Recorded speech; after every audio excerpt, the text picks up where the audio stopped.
So hello learners, welcome back to learn English by Tabassum and this is Tabassum here. So आज की इस video में हम डिस्कस करने वाले हैं सीबीएसई क्लास 10th इंग्लिश का जो हमारा फर्स्ट चैप्टर है जिसका नाम है अ लेटर टू गॉड। उसके most important question answers exam में आने के चांसेस बहुत ज़्यादा हैं। इन क्वेश्चन आंसर्स के मल्टीपल टाइम रिपीटेड क्वेश्चन हैं आपके, और इससे पिछली वीडियो में मैंने इसी चैप्टर की लाइन बाय लाइन एक्सप्लेनेशन आपके साथ डिस्कस की थी। उस वीडियो का लिंक आपको डिस्क्रिप्शन बॉक्स में मिल जाएगा। तो चलिए मोस्ट सेलेक्टेड क्वेश्चन हम डिस्कस कर लेते हैं। सेशन 24-25 स्टूडेंट्स के लिए स्पेशली ये क्वेश्चन आंसर्स हैं आपके लिए। हमारा जो फर्स्ट क्वेश्चन है आप लोग देख सकते हैं, जब चैप्टर को आप अच्छे से पढ़ लेंगे, समझ लेंगे, तो क्वेश्चन आंसर्स आपको और अच्छे से समझ में आ जाते हैं। ठीक है, तो अगर आपको एक्सप्लेनेशन देखनी है तो उस वीडियो का लिंक डिस्क्रिप्शन बॉक्स में मैं आपको दे दूंगी।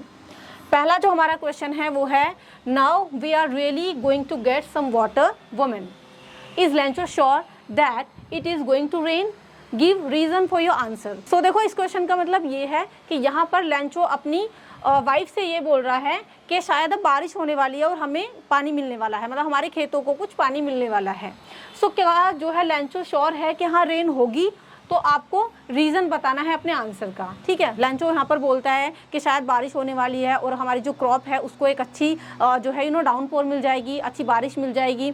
तो यहाँ पर वो प्रेडिक्ट कर रहा होता है एक तरीके से अपनी वुमेन से, मतलब अपनी वाइफ से। तो आपको बताना है कि लेंचो किस तरीके से श्योर है प्रेडिक्ट करते वक्त कि भाई हाँ बारिश होगी ही होगी। तो आपको अपने आंसर का रीज़न भी बताना है। चलिए आंसर देख लेते हैं। Lencho was a hard working farmer.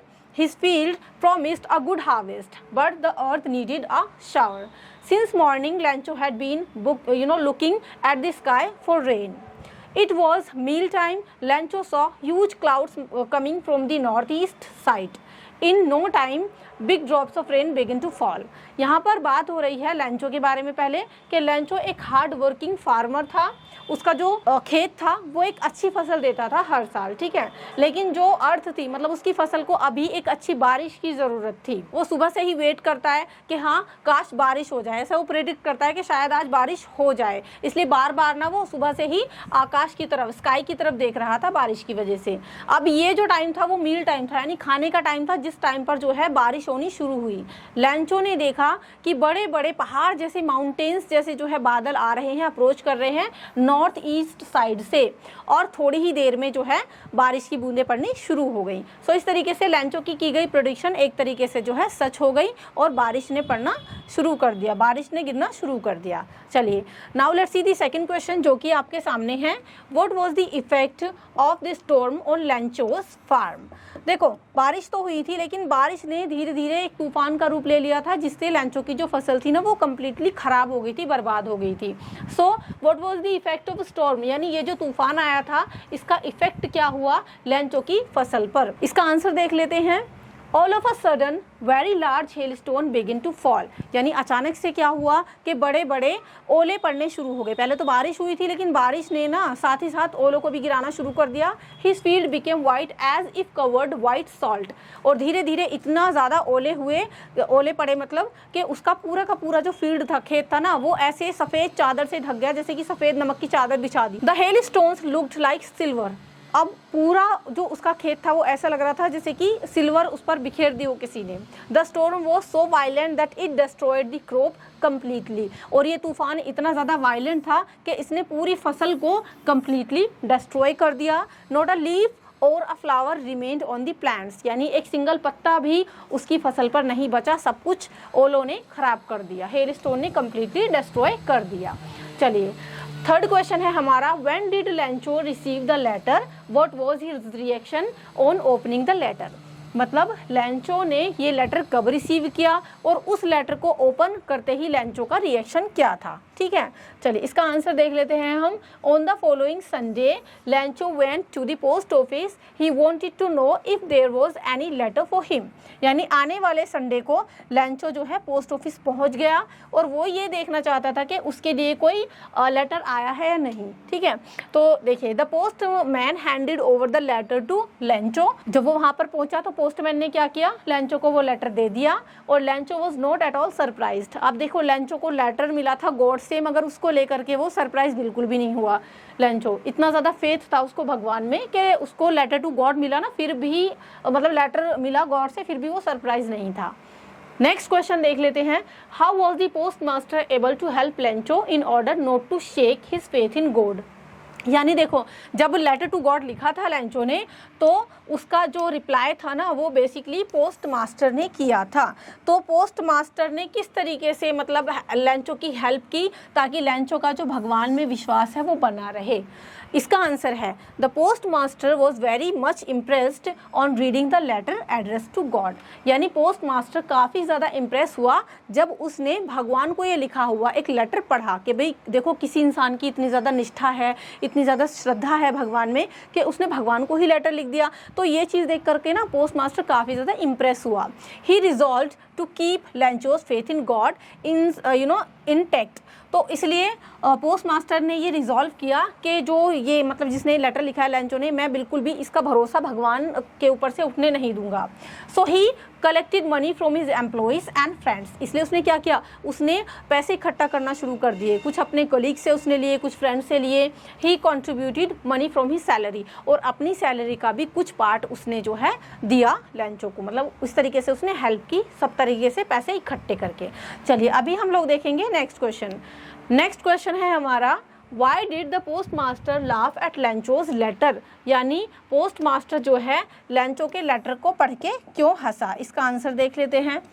The postmaster laughed at Lencho's letter because he had never seen such a letter in his life address to God.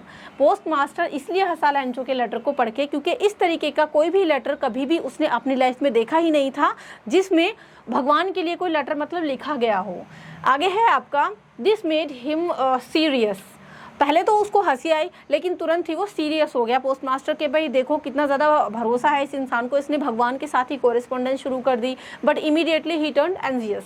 तुरंत ही वो क्या हो गया, चिंतित भी हो गया कि हाँ कितना श्रद्धा के साथ ये लेटर लिखा गया है। नेक्स्ट क्वेश्चन देख लेते हैं जो कि है हमारा, the night was sorrowful one why did Lencho feel this.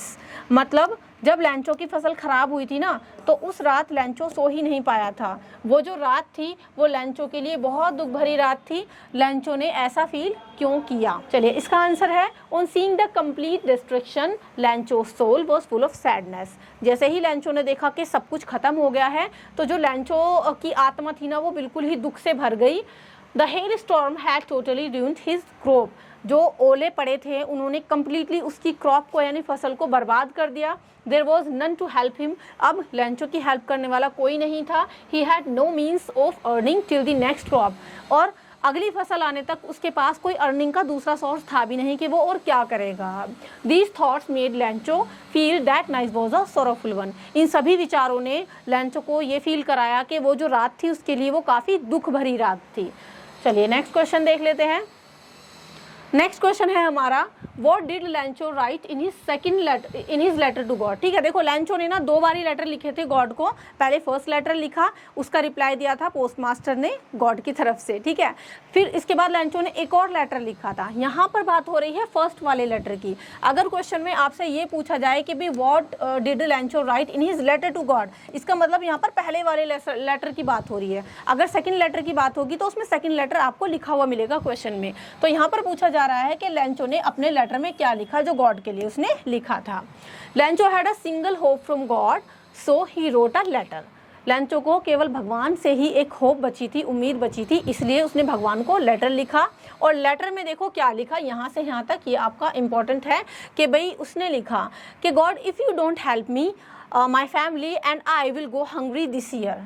कि भगवान अगर आप हमारी मदद नहीं करते तो मैं और मेरा परिवार इस साल हम लोग भूखे मरेंगे। आई नीड 100 पीसोज, क्योंकि मुझे 100 पीसोज की ज़रूरत है to sow my field again and to live till the next crop arrives, ताकि मैं अपने खेतों को फिर से सो कर सकूं, है ना, फिर से वहाँ पर बीज वगैरह लगा के उनको बो सकूं और नेक्स्ट क्रॉप आने तक मैं जो है ज़िंदगी को आराम से काट सकूं। The hell storm has ruined everything, क्योंकि जो ओले पड़े थे उन्होंने सब कुछ ख़त्म कर दिया। डैश डैश डैश करके और भी बहुत पता नहीं क्या क्या लिखा होगा लेंचो ने। तो यहाँ पर उसने फर्स्ट लेटर में अपनी प्रॉब्लम भगवान को बताई थी कि मैं बहुत परेशान हूँ एंड बेसिकली मुझे 100 पीसोज की ज़रूरत है। नेक्स्ट जो हमारा क्वेश्चन है वो हम देख लेते हैं, वो है what did Lencho write in his second letter to God. तो देखिए मैंने अभी आपको बताया था कि लेंचो ने 2 लेटर लिखे थे गॉड को। फर्स्ट लेटर में क्या लिखा वो हमने देख लिया। अभी हमें देखना है कि सेकेंड लेटर में लेंचो ने क्या लिखा। Lencho open the first letter, he became angry on finding 70 pesos. जब लेंचो ने भगवान का जो लेटर आया था, जो पोस्ट मास्टर ने मतलब भगवान की तरफ से भेजा था उसको, तो जब वो लेटर ओपन किया और उसमें केवल उसको मिले 70 पीसोज, तो ना लेंचो को बहुत गुस्सा आ गया कि भाई भगवान मिस्टेक कैसे कर सकते हैं। ही believe that God has sent him 100 pesos, उसको ये बिलीव था कि भगवान ने तो मुझे 100 पीसोज ही भेजे होंगे। He viewed that 30 pesos had been kept by the post office employees, उसको ये बिलीव था कि शायद 30 पीसोज जो है ना यहाँ पर पोस्ट ऑफिस के एम्प्लॉयज ने खा लिए हैं, इन्होंने मतलब बीच में ही उनको दबा लिया है। He requested God to send the remaining money not through the post, इसलिए अब सेकंड लेटर में उसने भगवान से रिक्वेस्ट की कि आप मुझे जो बचे हुए पैसे हैं ना 30 पीसोज वो भी भेज देना, है ना, वो भी भेज देना, लेकिन आप मुझे पोस्ट ऑफिस के थ्रू मत भेजना आगे से। He called the post office employees as a bunch of crooks, देखो बंच ऑफ क्रुक्स का मतलब होता है ठगों का समूह, तो वो कहता है कि आगे से जो मेरे बचे हुए 30 पीसोज हैं वो मुझे आप पोस्ट ऑफिस के थ्रू मत भेजना, क्योंकि यहाँ पर तो ठगों का समूह है, पूरी की पूरी टोली है। पोस्ट ऑफिस के एम्प्लॉयज़ को लेंचो ने ऐसा कहा। सो यहाँ पर हमने डिस्कस कर लिए हैं आ लेटर टू गॉड के मोस्ट इंपॉर्टेंट क्वेश्चन आंसर्स, कुछ ही सिलेक्टेड क्वेश्चंस हैं। अगर आप इनको प्रिपेयर कर लेते हो तो इनके अलावा आपको कुछ और करने की ज़रूरत नहीं पड़ेगी। इस चैप्टर को मैंने लाइन बाय लाइन डिस्कस किया है, लिंक डिस्क्रिप्शन बॉक्स में आपको मिल जाएगा। Thank you so much for watching. If you like this video so don't forget to like, share, comment and subscribe my channel. And if you need PDF of this chapter so you can also join my Telegram channel, जिसका link description box में है, वहाँ पर आपको ये PDF भी मिल जाएगी। तो चलिए नेक्स्ट वीडियो में मिलते हैं। अगर अभी भी कोई डाउट है सो आप मुझे कॉमेंट सेक्शन में पूछ सकते हैं।